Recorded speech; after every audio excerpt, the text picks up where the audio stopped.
안녕하세요. 사랑교구에 속해 있으면서 일부 예배를 드리고 있는 조진여 집사입니다. 저는 찬양팀 뉴오디아 데코팀장으로 교회를 섬기며 신앙생활을 하고 있습니다.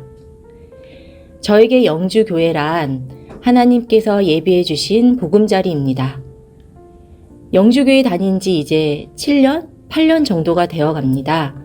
그 당시 우리 가족은 아무 연고 없는 호암동에 이사와 살면서 교회는 예전에 살던 곳으로 계속 다니고 있었습니다. 그런데 담임 목사님께서 은퇴를 하시게 되었고 교회 사정도 좋지 않아져서 교회가 문을 닫게 되었습니다. 결국 어릴 때부터 함께 신앙생활해온 가족 같은 성도들과 모두 헤어지게 되었습니다. 익숙했던 모든 것과의 헤어짐이 쉽지 않았습니다. 매주 멀리 교회를 가지 않아서 편안하긴 했습니다. 그러나 그건 잠깐이었고요. 힘이 되었던 든든한 신앙 공동체가 없어졌다는 허전함이 커져갔습니다. 교회를 못 찾을까봐 걱정이 되었습니다. 그래서 서둘러 새로운 교회를 찾기 시작했고 인근의 여러 교회, 특히 대형교회 위주로 가보게 되었습니다. 가까이 있으면서도 제일 먼저 선택하지 않았던 영주교회를 가게 된 첫날, 다소 어색한 마음으로 본당 뒷자리에 조용히 앉아 예배를 드렸습니다. 왠지 모르게 마음이 편안했어요. 말씀에 귀 기울여졌고 찬양에 가슴이 울렸습니다.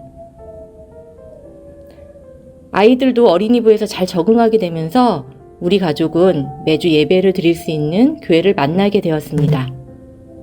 교회를 옮기는 것이 쉽지 않았습니다. 마음을 열어 정착하는 것은 더욱 어려웠습니다. 수많은 어색함들 속에서 중심을 잡고 신앙생활을 하는 것은 쉽지 않았습니다. 그러나 하나님께서는 비슷한 상황의 가정들을 공동체로 묶어주셔서 서로 의지할 수 있게 해주셨습니다. 그리고 여러 기회와 상황들을 주시면서 아주 느리지만 단단하게 저를 성숙시켜 주시고 계셨습니다. 영주교회는 신앙적 이사를 잘할 수 있도록 하나님께서 직접 일구어 주신 안정과 평안이 깃든 보금자리입니다.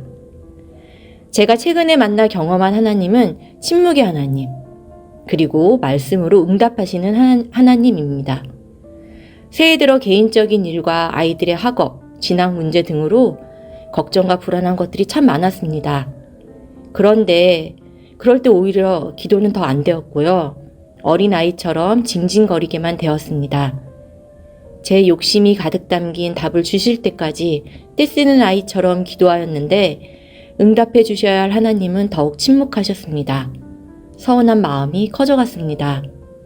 그런데 놀랍게도 하나님은 동동거리는 저의 기도를 성급하게 응답하지 않으셨고 침묵하시며 저를 기다리게 하셨고 불안과 걱정의 감정을 스스로 포기하게 하셨습니다.